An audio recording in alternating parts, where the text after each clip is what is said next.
Producer తో Asin over action.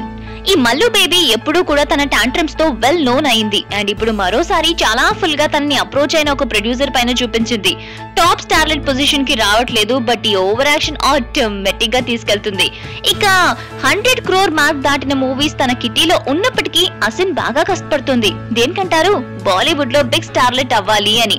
Recent గా బోల్ బచ్చన్ తో హిట్ సాధించింది అండ్ ఇప్పుడు అక్షయ్ కుమార్ ఖిలాడి 786 లో మళ్ళీ హిట్ కొట్టడానికి రెడీ అవుతుంది.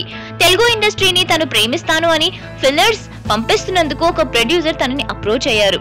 రిపోర్ట్స్ ప్రకారం చూస్తే నెక్స్ట్ 2 years వరకు ఫ్రీగా లేను అని అసిన్ ఈ ఆఫర్ ని రిజెక్ట్ చేసింది. ఇదే కాదండి, ఆయనకి అసిన్ ఒక ఆఫర్ ఇచ్చింది. ఒకవేళ ఆయన 2 crores ఇస్తే గనక, ఏది 2 crores ఇస్తే డేట్స్ అడ్జస్ట్ చేయడానికి ట్రై చేస్తాను అంటుందట. ఆమె ఓవర్ యాక్షన్ కి షాక్ అయిన ప్రొడ్యూసర్ బిగ్ మూవీస్ రావడం తప్ప హిట్స్ రాని ఒక టాలీవుడ్ రెగ్యులర్ స్టార్లెట్ ని బుక్ చేశారు. అసిన్ కేసులో ఒక పాయింట్ చాలా క్లియర్ గా ఉంది.